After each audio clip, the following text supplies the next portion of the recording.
Like a backstage pass to the world of fly fishing travel, this is Waypoints, the podcast of destination angling. News and events, helpful travel tips, destination profiles, great stories, and expert advice from some of the most seasoned and experienced names in fishing travel. Waypoints is brought to you by Yellow Dog Fly Fishing Adventures, the industry's #1 specialty travel company for the very best insider knowledge, logistical support, and trip preparation. Freshwater or saltwater, international or domestic, Yellow Dog has you covered for your next fishing adventure. And now, your Waypoints host, Yellow Dog founder and director, Jim Klug. As a 27-year-old emergency room doctor from South Dakota, Craig Hayes started visiting Belize in 1977 with a small group of fishing friends. One random night in the late 70s, in a bar on the small island of Key Calker, the friends came up with the brilliant idea of writing off and justifying their adventures in the region by creating a legitimate fishing and camp business based in what was then the country of British Honduras.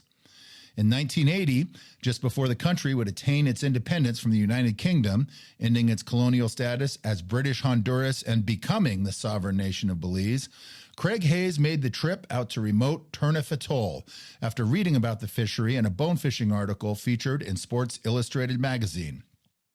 It was on Turneffe where Hayes and his group of fishing buddies found a location that would eventually become the site of a new fishing operation called Turneffe Flats. Craig's operation has now been in business for more than 4 decades, evolving into one of the most established, well-known, and in-demand fishing and dive lodges in the world.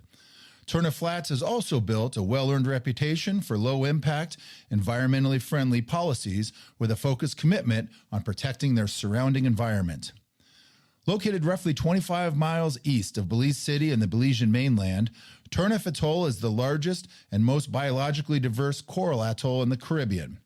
Over 30 miles long and 10 miles wide in size, Turneffe is also one of the most untouched and least developed marine ecosystems in all of Belize.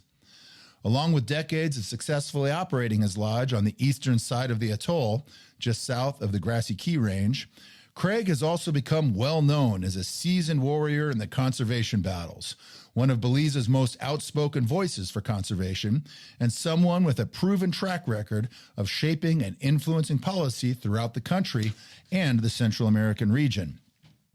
As the founder of Turneffe Atoll Trust, Craig has led Belize's successful efforts to implement mandatory catch and release regulations for bonefish permit and tarpon, and spearheaded a nationwide ban on gillnets that became law in 2020. He also led the successful fight to have Turneffe Atoll designated as Belize's largest national marine reserve. Craig, welcome into the studio and welcome to the show. Thanks, Jim. It's good to have you here. Yeah, it's good to be here. We've been needing to do this one for a long time, I think. We've talked about it a while, Yeah. Well, I would love to begin, Craig, by having you share with our listeners a description of Turneffe Atoll. Tell us about the specific environment and why this resource and this area is so special. Well, as you mentioned, it's the largest of 3 coral atolls in Belize, 4 in the whole hemisphere. It's the most biologically diverse. It's surrounded by deep ocean water, 1,000 feet on one side, 3,000 feet on the other. So it's sort of a self-contained coastal marine environment. It's got fringing reef all the way around, healthy fringing reef, relatively healthy anyway, around the whole atoll. Back reef flats along the eastern side of the atoll, extensive back reef flats. Extensive mangrove cover, some of the largest in Belize, creeks, channels, 2 large lagoon systems. It's home to marine mammals, manatees, dolphins, as well as many varieties of fish, including bonefish, permit, and tarpon. It's just really a pretty special place in this whole hemisphere, this whole world.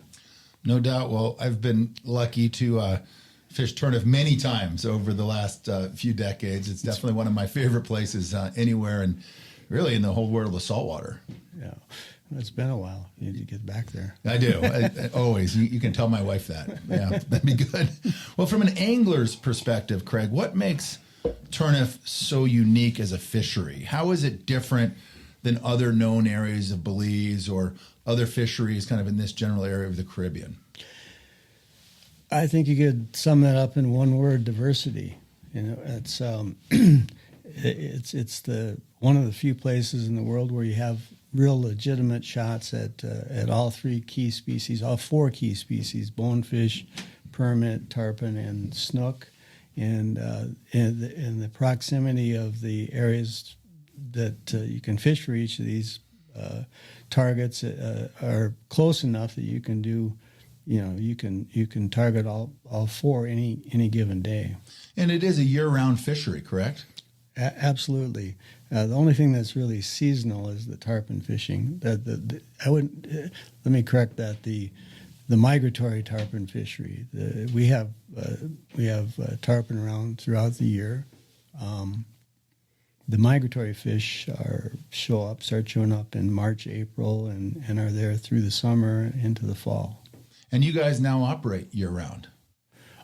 Oh, yeah. For many years, we've operated year-round. We might take a week off, but that's about it. That's about it. You can go any time of the year. Yeah. Well, I touched on it in the intro, Craig, but tell us how you first found your way to Turneffe. How did your Belizean journey, now really close to about 50 years in the making and still continuing to this day, how did it all begin?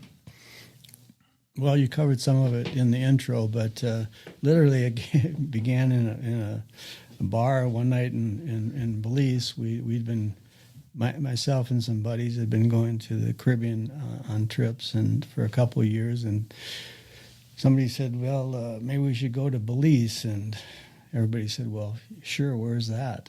Because it was British Honduras back in the day. Well, the name had changed, but just recently, I think in '74 it changed. The name changed. Independence didn't occur till '81. So, but in those days, nobody knew of Belize. Literally every contact or call we had, you had to explain. This used to be called British Honduras. It's now Belize. So anyway, we said, yeah, let's go. So we went in the springtime and had a wonderful time. And actually, I stayed an extra week. Called back and had somebody cover my your patients. I was in ER, so my practice then, and stayed for an extra week, and then we kept coming back over the next couple of years, and kept hearing about this place, Turneffe. That was the real place to go. Mystical waters far away. It was, and it was like, well, we really, it looks like the wind might turn to the north. It's too dangerous to go this week. And so we tried several times before we finally made it out there. And we talked to local fisherman Linton into taking us out and pulling lobster pots. My friend Doug Moore and I, and we stayed in a lobster shack and pulled lobster pots for our trip out. And at some point, Linton mentioned that we should go visit his brother around the corner, Junie Marin, who had a fish camp there, and about that time, I'd read this article in Sports Illustrated about bone fishing at Turneffe, and I just started fly fishing, and so I said, "Are there any bonefish around there?" And Junie said, "Oh yeah, man, there's lots of bonefish." And so, long story short, we decided to start a business in Belize, and not knowing a thing about what we were doing, not having a clue. And it became Turneffe Flats.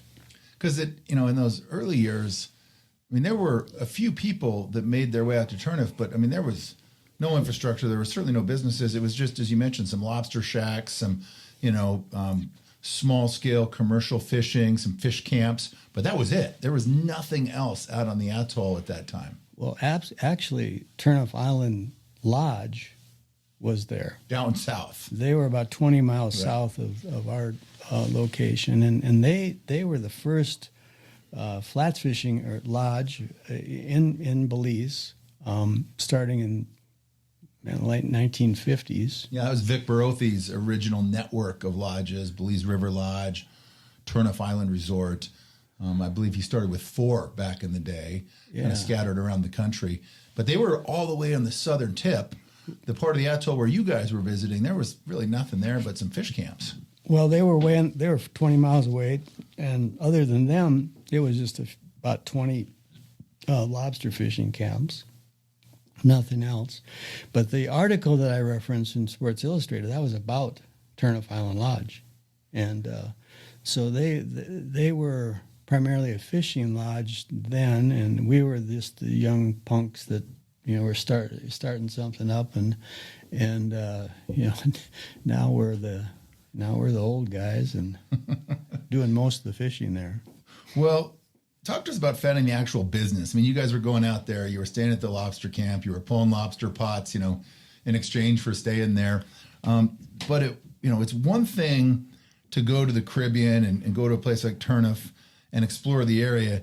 It's another thing entirely to say, hey, let's start a business in this Central American country, and let's do it on this super remote island that's like 30 miles off the mainland. Let's make it just as hard as we can.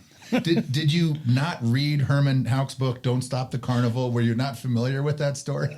Not at that time, but I certainly read it since a couple times. And our saying became, we couldn't stop the carnival. Yeah.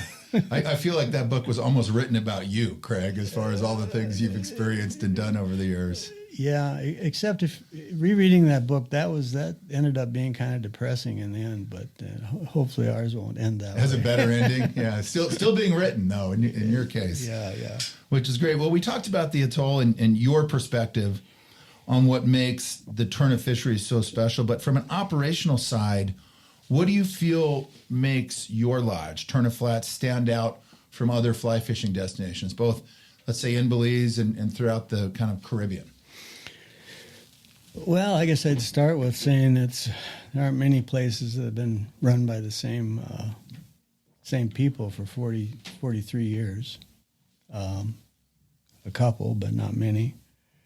And our perspective has always been, our motto was pampered in paradise, and that wasn't always easy to provide in the early days when we had challenges with energy and water and just being completely off the grid. But it's always been our perspective, and that's, I think, what we've come to be able to offer. Well, describe for us a typical day for guests at the lodge.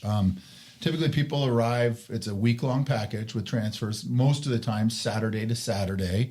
When they're out on the atoll and staying at Turneffe Flats, what's a typical day look like for guests? Like you said, most of our guests are Saturday to Saturday. Some come half week, Saturday to Wednesday or Wednesday to Saturday. Typically, breakfast is early, 6:30-ish, 6:37, and then out fishing for the day. Guides are assigned for the whole week. We find that works better. People get to know their guides. Their guides get to know their clients, and frankly, we have people that have fished for 20 years with the same guide. That's really I think a key part of flats fishing, more so than maybe other types of fish fly fishing. Yeah, it becomes like a partnership. Almost. It's definitely a partnership. Yeah, it's a relationship, and one of the strong points, I digress a little bit, is our guides, and we have our average guide has been with us for over 15 years, closer to 20 years, and I think they're the top in the country and some of the top in the world. They know a thing or two about their fishery with that many years in the area.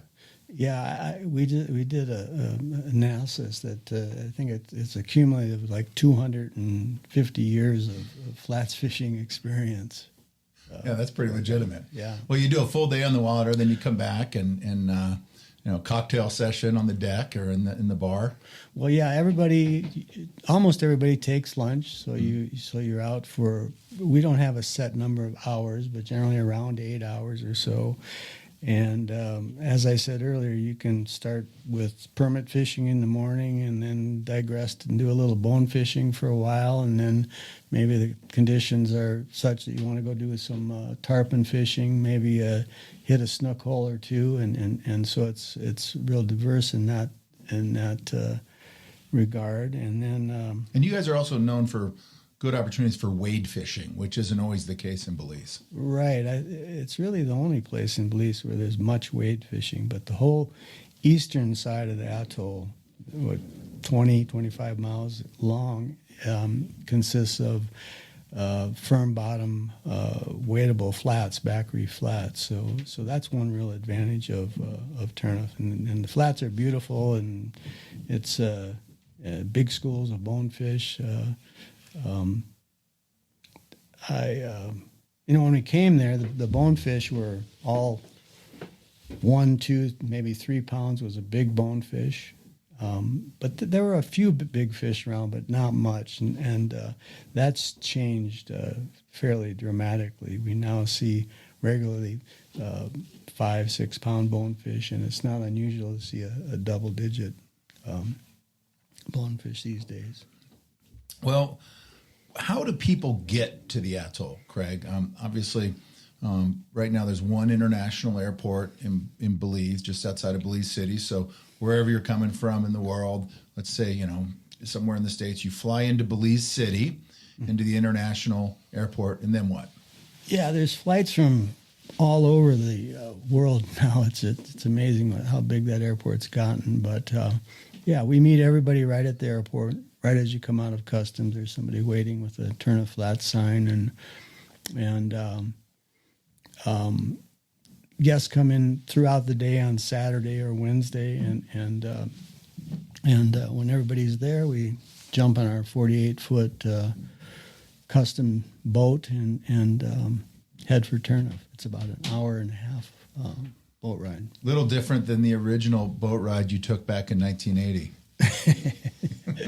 A little more comfortable. Yeah. You don't have to worry about the wind or the weather in the new transfer boat. Well, not nearly as much. Yeah. No, not nearly as much. Well, Craig, you've been quoted numerous times as saying anybody who loves the sport of fly fishing needs to be interested in conservation. And I agree with that wholeheartedly. We've talked on numerous episodes of this podcast about how the idea of being a truly complete angler really needs to include a conservation commitment and mentality, especially with all the challenges that fly fishing is dealing with these days.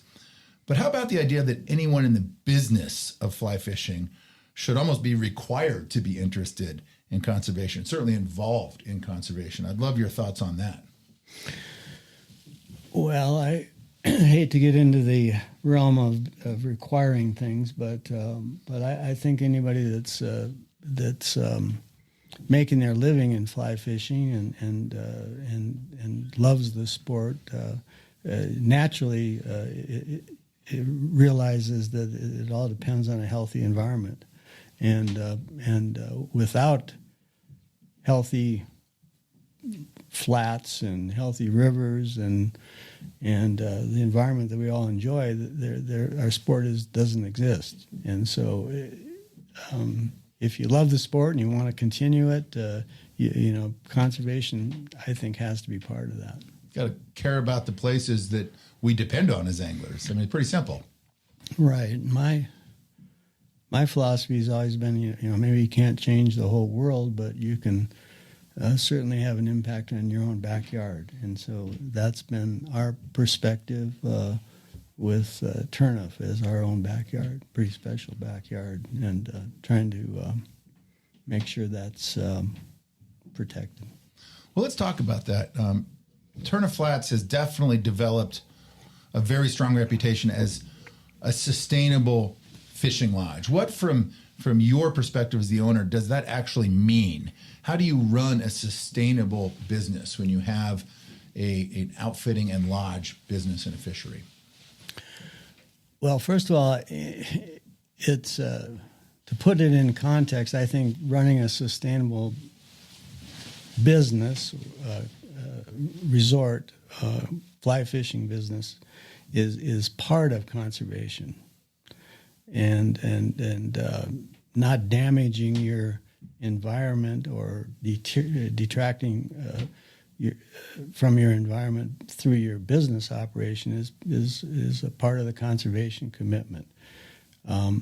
It's side by side along with the conservation ethic, but really quite different. Give us some examples, Craig, of some of the things that Turneffe Flats is doing currently and what you've done in the past that kind of defines your operation as a legitimately sustainable business. I know you guys have so many projects that you've launched and introduced over the years, but give us some examples of some of the big ones. Well, just to put it in perspective, when we started, it was just a challenge to keep the lights on, and keep the generator running and keep water available to drink and take a shower with. But as we grew and developed, we developed first of all a completely off-grid resort, which became more than just a little fish camp, and we began looking at all the ways to do that in the most proper way, the least with the least environmental impact, and made that really a hallmark of our operation, and that's one of our the pillars of our business. Yeah, I mean, you guys have, you went from being completely reliant on diesel generators to now you have a whole solar farm and field out there on the atoll. Yeah, you start with the power. We made a big investment in a large solar project, and so 75 to 80% of our power now is generated by solar energy, with just diesel for backup. We've saved about $500,000 in diesel fuel, and that's in dollars, and that's a lot of carbon that didn't go into the atmosphere. Waste management is a huge thing. So we look at every aspect of waste. First of all, we bring as little plastic and things that are difficult to get rid of to the island. We make a concerted effort to make sure we do that. Secondly, we compost everything we can. The things we can't compost, the food we can't compost, we incinerate and then compost it. The few things we can't get rid of, plastic bottles, plastic and cans, for instance, we compact those, and then we take them off of the island. We don't bury anything or leave anything on the island at all. Glass, for instance, we first of all we primarily use returnable bottles for beer and soda and so on, but wine bottles and things we can't get in returnable bottles, we crush those. We chip them into little chips, and then we use those chips as aggregate in concrete when we pour concrete. So that takes care of a large volume of waste. But anyway, the long and short of it is we've developed mechanisms to make sure that we don't leave anything on the island, any waste on the island. Well, let me ask you, are there actually recognized and defined standards for being considered sustainable? I know that's a term we oftentimes associate with Turneffe Flats, but I hear a lot of other businesses and lodges also use it. Is there an official designation for being sustainable, or can any business simply claim or assign that title to themselves? So, for instance, could Chevron or Exxon introduce an office recycling program and then say, "Hey, we're a sustainable company. Look at us." Talk to us a little bit about that. Well, I think there's a lot of effort to do that with big companies, but in our realm, The leader is an organization named Green Globe, and they certify hotels and resorts throughout the world, and do an audit to establish their level of sustainability. So I'm proud to say in our last audit, we received the highest audit score in Central America. All of Central America. All of Central America. The second highest in the Caribbean. I think there was one brand new hotel somewhere in the Caribbean that had a higher audit score. So that's a big deal, though, to get that certification from Green Globe. And it's one thing to print in your brochure that you have a commitment to conservation, or as we often talk about in this program, it's like, well, I hashtagged it on social media. Look what we're doing. But to actually really let this ethos drive how everything with the business is done, how every decision is made, how the lodge is operated on every level, it's not easy to do, nor is getting that high score from Green Globe. That's kind of a big deal. Yeah, we're really proud of that. That's a feather. I've done some traveling in my day around the world, particularly to Africa, where sustainable tourism is a real ethic there, and I think that we're matching or superseding almost anybody in the world at this point.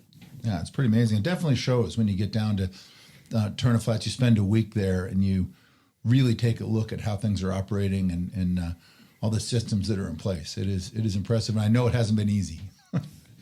Well, let me ask you this. There is a school of thought that a truly sustainable business takes what's called a triple bottom line approach to operations, meaning you not only measure your economic bottom line, which of course is what keeps a business in business, but you also have to factor in the environmental bottom line and the social bottom line.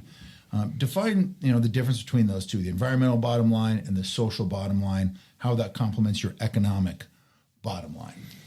Well, that's an interesting question. I've always had the perspective that particularly in the industries that we're in, fly fishing, number one, but also diving and eco-tour, we do a very interesting and active eco-tour program as well. Those businesses, the people that participate, are interested in visiting places that do things right, that are interested in the environment, that protect the environment, and I think there's an economic self-interest in doing those things in addition to making you feel better and making you feel like you did the right thing. I think it makes good economic sense to do that. Well, the concept or promise of environmental consciousness, you believe that actually attracts more guests to Turneffe Flats, and it's good for business. Absolutely. Yeah, that's what I'm saying. And over the years, as you guys have upped the commitment to sustainability, you've seen the benefits through increased booking numbers, customer numbers, return and retention rates, all of those things about running a sustainable business. It's proven itself out to that economic bottom line. I think it's absolutely part of our business model and something that people recognize and feel good about being part of. It doesn't replace good fishing and good diving and good service. Those are all important too. But it's definitely part of our business ethos. Well, that was going to be my next question about balancing comfort, quality, the overall high-end experience with sustainability in lodge operations. And I'm sure this is something that so many lodge owners and outfitters constantly ask themselves and are trying to figure out. Another way of asking this is, can you maintain a commitment to environmental consciousness and sustainability while still delivering outstanding service and kind of a high-end destination experience? And obviously that's not easy. But I believe it can be done. I mean, we have, I don't think we've had to cut any corners with our level of service to provide what we're providing. For instance, air conditioning. We everything is air conditioned. But we turn the air conditioners off during the day when nobody's there. We monitor our loads carefully and minimize the amount of energy usage. But at the same time, nobody suffers with not having air conditioning when they need it or when they want it. What is something that you wish other lodges, maybe similar to Turneffe, maybe Belizean fishing operations, maybe just destination lodges in general, something that you wish other lodges knew about sustainability and the benefits it could bring? Is there any advice for your competition or for fishing lodges in general in other parts of the world? That's a tough one. I tend to stay away from giving advice to other operators. But I think it's good economics to provide to offer sustainable operations, and I think that guests appreciate that, and I think it leads to return guests, in which we have a very high percentage of return guests. I'm happy to say, and I think that at least partly is related to your perspective on the environment. Yeah, and so the message is it can be done. For all different types of lodge operations, it's not always easy. It's certainly not always inexpensive, and there are challenges that go along with doing it. But first takeaway is it absolutely can be done if you're committed to doing it. And the second takeaway is that more and more traveling anglers and visitors are paying attention to these factors, and they want to do business with the entities that are doing business the right way, paying attention to their surroundings, sustainability, and the environment. Yeah, undoubtedly, there's a group of travelers that have that perspective, and some are very dedicated to that perspective. Others just recognize it, and it's a consideration, and some don't recognize it at all. But it certainly is a consideration of many. Well, we talked about the commitment you guys have made to your immediate backyard there at Turneffe and in your area and your environment. But what are some of the larger kind of big pictures and long-term conservation projects that Turneffe Flats has been involved with in the past? In the intro, we talked about the initiatives in Belize, with catch and release, with the gillnet ban, getting marine reserve designation for the atoll itself that you've personally been involved with. But when, Craig HAYES is involved with it, Turneffe Flats is involved with it, right? It's kind of one and the same as a business. But talk to us about some of these larger conservation projects that you have immersed yourself in over the years that you're particularly proud of or attached to, I should say. How much time do we have? Yeah. So, in around 2000, when I decided to quit my day job and become full-time involved with Turneffe Flats, we decided we looked at how we were going to address conservation more directly at Turneffe. So we started an organization called Turneffe Atoll Trust, and Turneffe Atoll Trust has become a sister organization. It's a U.S. 501c3 as well as a Belizean nonprofit company. And, Turneffe Atoll Trust is operated differently than most conservation organizations in the sense that we haven't relied on anybody for funding except ourselves and our guests, who have been very generous and recognize the worthwhile efforts that we've done. So some of the big things we've done. We started in about 2009. We drove efforts to establish catch and release protection for bonefish permit and tarpon in Belize. That was done along with others. Ali Flota at El Pescador was involved. Mike Huchner from Belize River Lodge was very involved. And And long and short of it, we were able to convince the government it made good economic sense to protect these fish. So as far as I know, Belize is the only country to have permanently protected bonefish permit and tarpon. That law was established in 2009. The first and still the only in the Caribbean. As far as I know, Yeah, absolutely.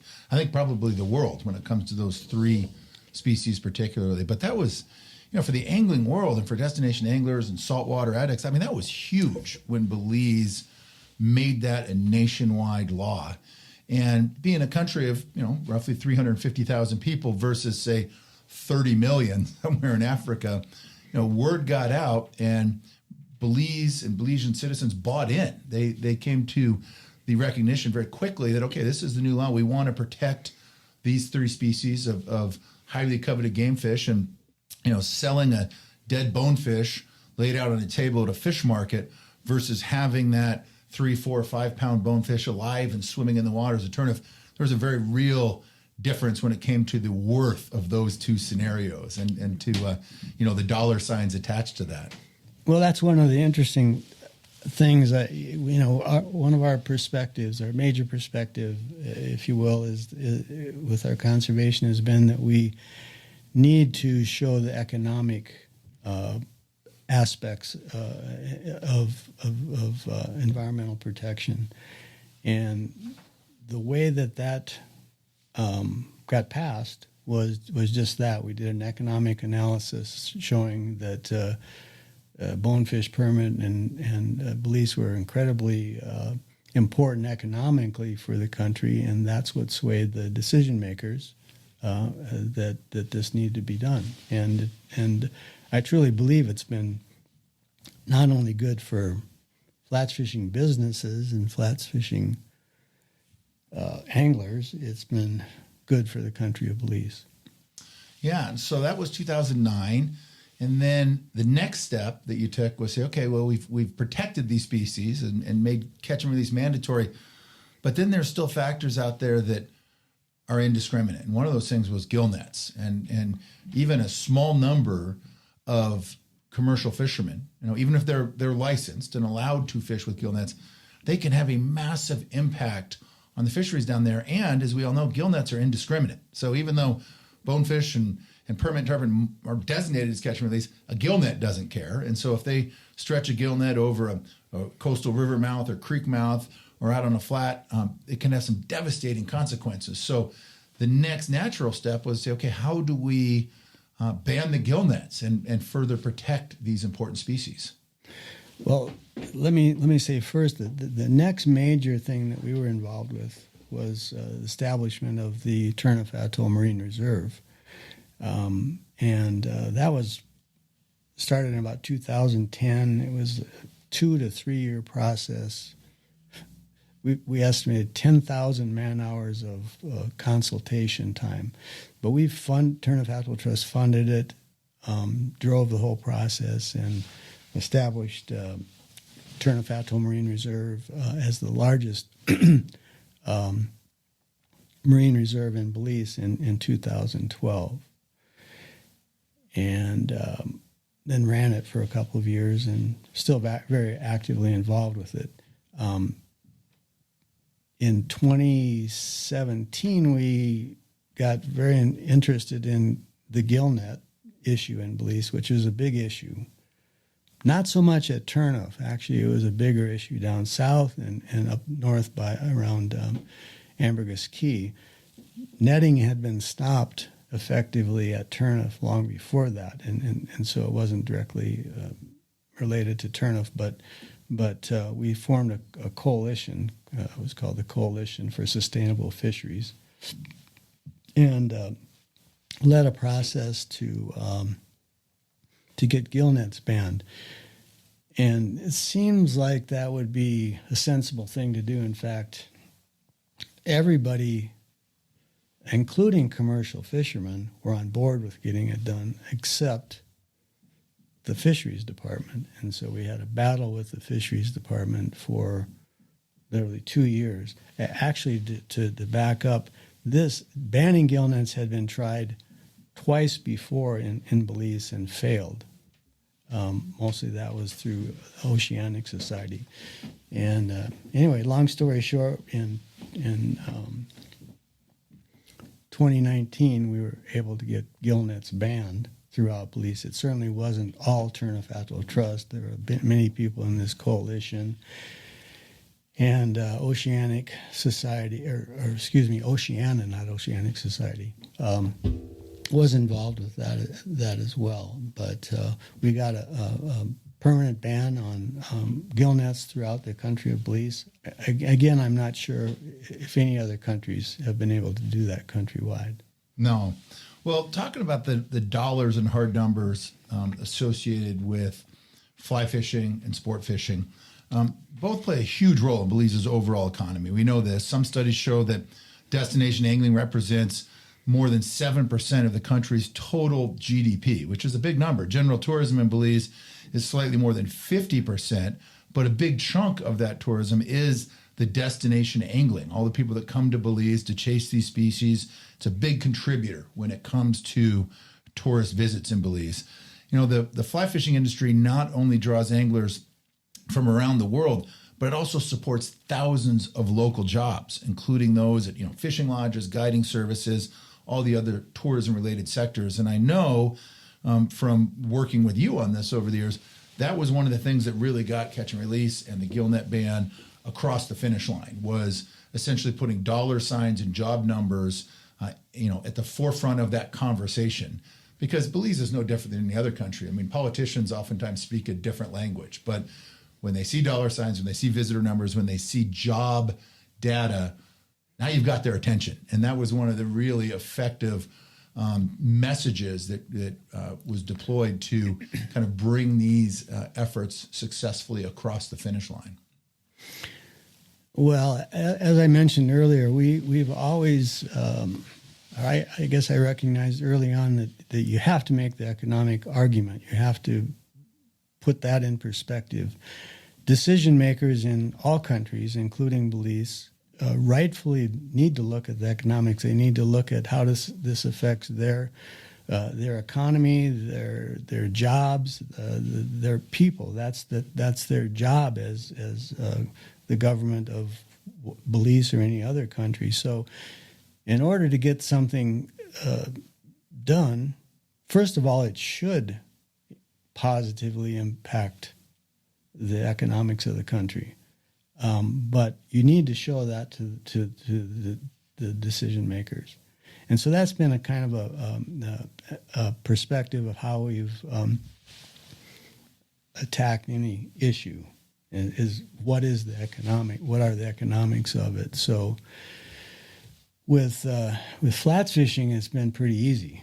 Back in 2007, when we were working on the catch and release law, we did an economic analysis of the value of bonefish, permit, and tarpon for Belize. And that number, as I recall, was something like $56 million annually for the economy of Belize dollars. That same study was repeated in around 2015, and that had grown to 115 million. And then in 2022, we repeated that study, and it's now grown to $246 million, which is, like you said, roughly 7% of the economy of Belize. Direct impact from destination angling. Yes. And flats fishing. Flats fishing. That's absolutely amazing. Yeah. And again, that gets their attention. And it hasn't always been easy, Craig. I mean, I know from working together over the years, you have battled with a lot of government entities and a lot of personalities over the years. But do you think as a whole that the larger tourism industry and fly fishing, and the government have been able to successfully work together to protect and enhance the long-term sustainability of Belize's waters? Do you think, there's obviously been some big wins, as we talked about. It hasn't always been easy, but if you step back after all these years and look at it, has it been a success, or do you think there's ways it's fallen short, or kind of where do we stand with that today? Man, some of both. Certainly, but there have been some successes that we've discussed.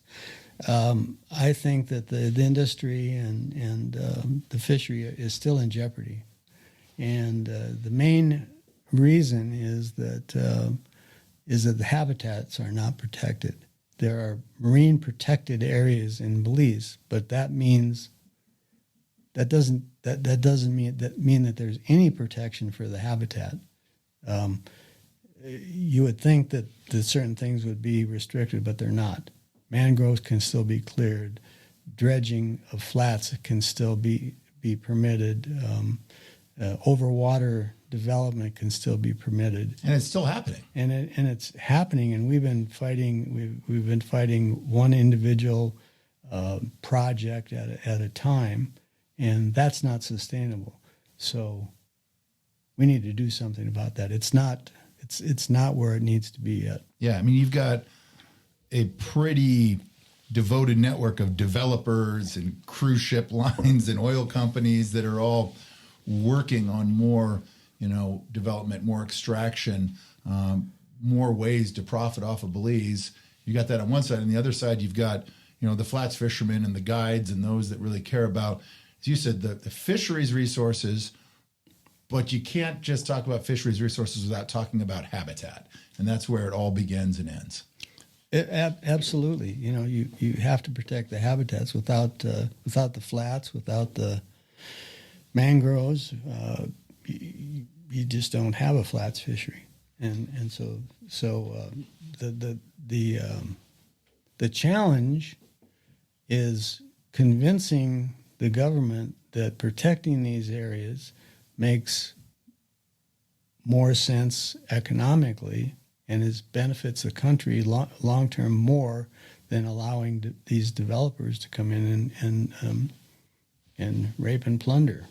Is that catching on with Belizean citizens in general and with society down there? Is there more of kind of a united front against this reckless development and a lot of these extractive resources? Are people now paying more attention in Belize?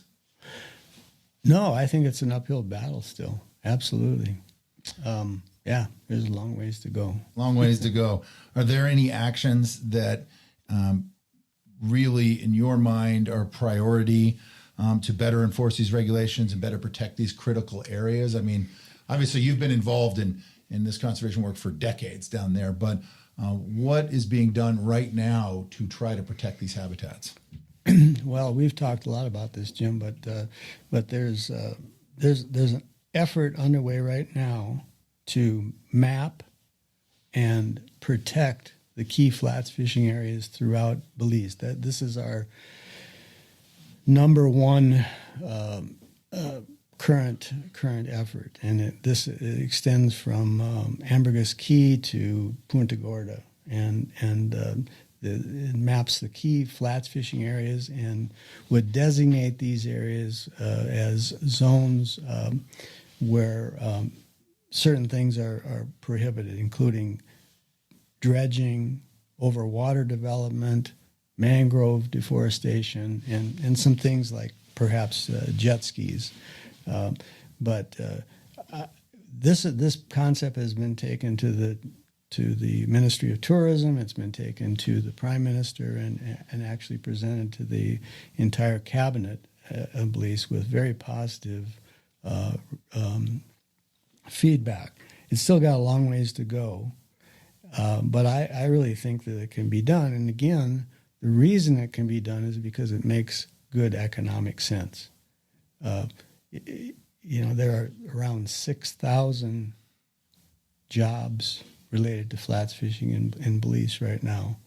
In a small country of only a few 100,000 people, that's a big number. That's a big number for jobs, and 7% of the GDP is a number that gets the attention of decision makers. So it would essentially be protecting those habitats, and actually would be, interestingly, the first time that any habitat is in the marine space is protected in Belize.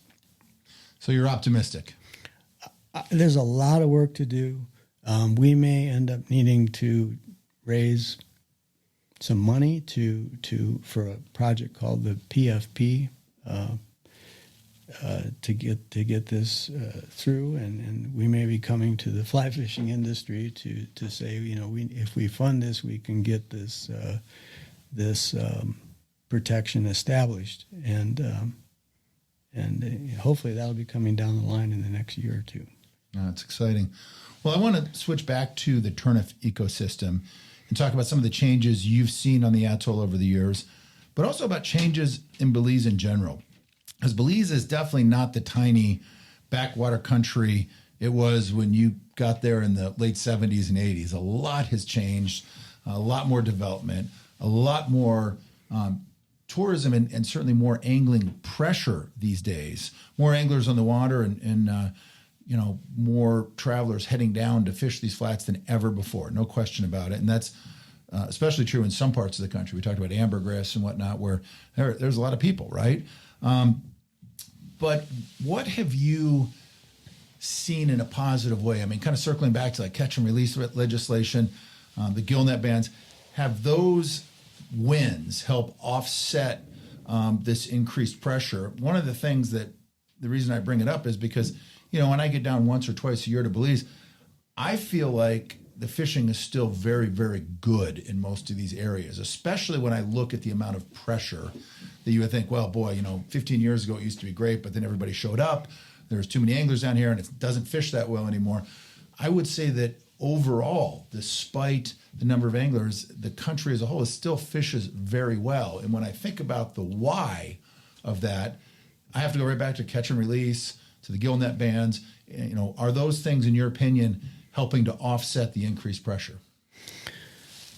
Well, actually, we have some data on that. As part of this project to map and protect the key flats throughout the country, we did an extensive survey. We surveyed almost 60% of the guides in Belize, 100% of the guides in Turneffe. So we have two studies, one Turneffe related and one countrywide. And it was an extensive survey on catch and release practices and fish handling practices, handling and days on the water and so on. But anyway, countrywide, this was 600 and some years of experience cumulatively. When you add up all the guide experience, yeah. Yeah, so a massive amount of experience from the people that really knew. It was really know what's going on and have known on for years, the guides. And one of the things we wanted to look at was what has happened to the fishery. So we asked three key questions. One, have the fish gotten bigger, stayed the same, or gotten smaller? And overwhelmingly the same or bigger countrywide. That was the answer. Yep, that's the answer. We ask, are the fish harder, easier, or the same, take the same amount of effort to catch? And overwhelmingly, the effort to catch fish was about the same. We ask, are there more fish, fewer fish, or same amount of fish? Overwhelmingly, the answer came back, more fish or the same amount of fish. There were some variations throughout the country. And I have to say, Turneffe came out the best. And that makes sense because it's had the least pressure. But overall, the country the fishery countrywide has held up well. Yeah, which I think is important to mention, because when people say, oh, I used to go to Belize 20 years ago, it was great, but it's not the same anymore. Well, you talk to those key stakeholders, the guides, and they have something different to say about that. Yeah, the pressure has increased. There's more anglers. There's certainly more attention on Belize than ever before. Yet the fisheries remain healthy because of these policies and regulations that have been put in place. Right. The fish have gotten bigger. There's no doubt. I mean, when we came to Turneffe, a big bonefish was 5 pounds. And now we see 8 to 10 pound fish every week. Well, I mean, I think Belize can definitely serve as an example to other Caribbean fishing destinations that are facing similar issues. I mean, with the right kind of regulation, with the right kind of laws and oversight, and of course enforcement put in place, you can withstand that growth and that increased pressure. Back to your comments of a few minutes ago, what you cannot withstand is the loss of habitat, and that's where it really becomes crucial for the future of Belize's fisheries. That's absolutely true. I mean, there aren't many fisheries in the world, unfortunately, where you can say that they've improved over the last 10, 20 years. And we can say that I know about Turneffe, at least. And but it all comes down to habitat. And in the end, that's what's got to be protected. That's right. We talk about the places that anglers depend on to have these wonderful travel experiences, and building the communities, taking care of people, protecting those marine resources, i.e. species, is always important, but it all starts with habitat. It's no different on the rivers, here in the Northern Rockies, on the flats in Belize, distant waters, in the jungles of South America. It is all about habitat. It starts and ends with habitat. If the fish will take care of themselves, if they have the right habitat. Well, Craig, I've got some closing questions for you here, and we'll kind of wrap things up in a moment. But let me ask you, how has the marine life and the environment at Turneffe Atoll changed over the years? You said that your numbers are actually going up, which is positive. That guide feedback was that the fish have gotten larger. But when you get that rare day to get out of the office and get out on the water in the front of a flat skiff these days, and you compare it to that very first trip when you're staying at Junie's camp 40-some years ago, pulling lobster pots, how do you reconcile those two mindsets from the first time you set foot on Turneffe to what it's like today? How has that changed?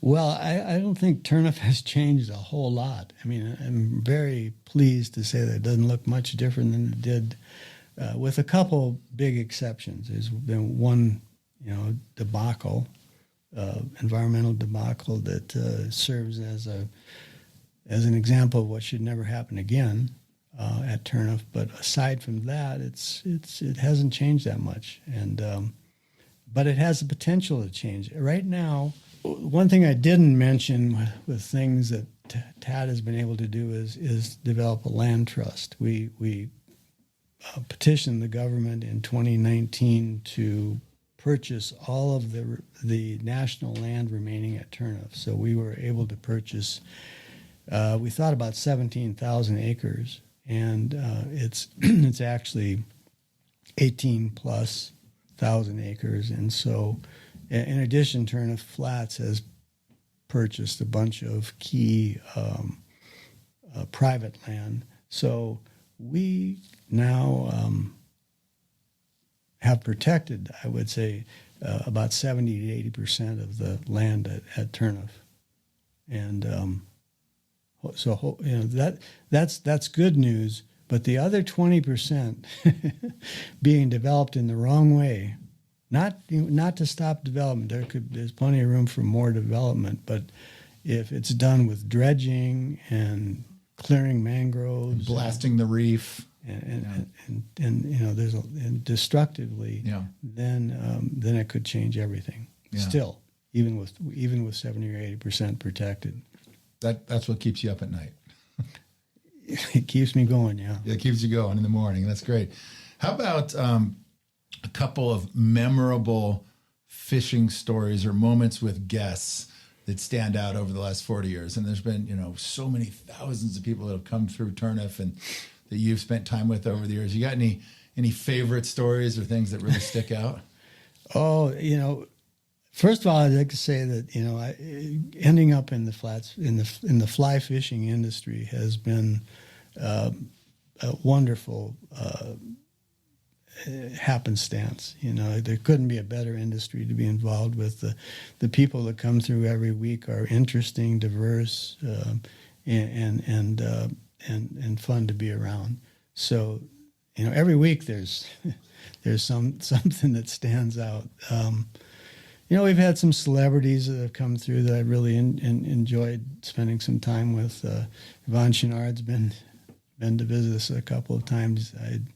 yeah, Yvonne's certainly one of my idols, and been able to fish with him for a bit, and that's been great. In the early days, George Anderson and Tom Gwain and some of those guys coming down were a lot of fun. Other than that, I just say overall, it's you couldn't be associated with a better crowd of people. We're still waiting for you to write your book about the carnival out at Turneffe for the last 40 plus years. Well, it would be a comedy for sure, especially in the early days with my partner Doug Moore, aka Juan Moore. Juan Moore, legend, absolute legend in the industry, no doubt. Absolutely. Well, Craig, looking ahead, what are some of your future goals for the lodge? We talked about future goals for the continued protection of the atoll itself. But what excites you most about the future of your operation and the ecosystem in which you are operating and continue to operate out there? Well, we're going kind of through a transition. I'm getting a little bit long in the tooth, and some of the other people associated with it, and so we're looking at transitions. We've decided to perpetually donate 60% of our net revenue, our net cash available, to conservation from Turneffe Flats going forward. And I'm developing what's called a purpose trust, which will make sure that the Turneffe Flats is used long after I'm gone to promote, support conservation efforts at Turneffe and throughout Belize. So that's the biggest thing that we're going through right now. That's huge. I mean, you mentioned Yvon Chouinard a few minutes ago. I mean, he obviously put his money where his mouth was, quite literally, in his exit from Patagonia, and basically saying, hey, we're going to make sure that this company continues to function and all the profits go back to the causes that matter, to that company and to the outdoors. You're essentially doing the same thing for Turneffe. And as you said, long after you're gone, that's the goal. Yeah, similar, a little different, but same concept, I guess. And the other thing that I've come to believe is that all these wonderful wild places like Turneffe that tourism has encompassed, if you will, they need to be supported by tourism if they're going to survive. If not, tourism will eat them up. And so that's our perspective. Is that we've gotten very involved with the Marine Reserve and management of the atoll, and the perspective again is that tourism, not just Turneffe Flats, but tourism in general, needs to support management of our resources and oversight of our resources, and that's the only way they'll survive. Well, last question for you, Craig. 50 years, give or take, of connectivity to the atoll, to the resource out there, to the business you've built up.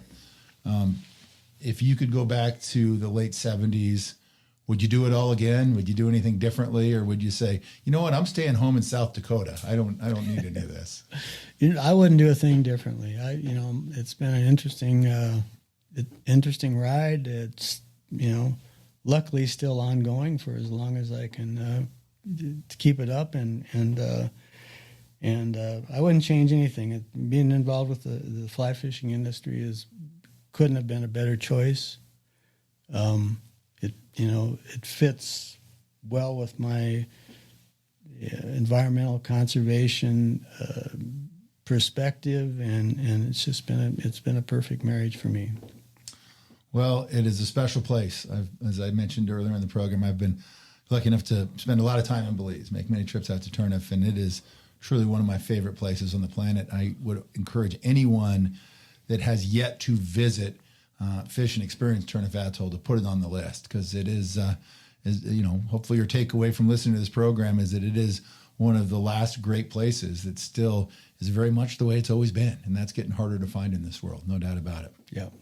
Well, Craig, thanks for joining us on the show. Really appreciate it. Appreciate hearing this story, and congrats on all the accomplishments over the year, and best of luck with all the work that remains. We'll continue to support it and be involved, and looking forward to see what the next chapter brings. Well, I just thank you, Jim, and thanks for the support of Yellow Dog over the years, and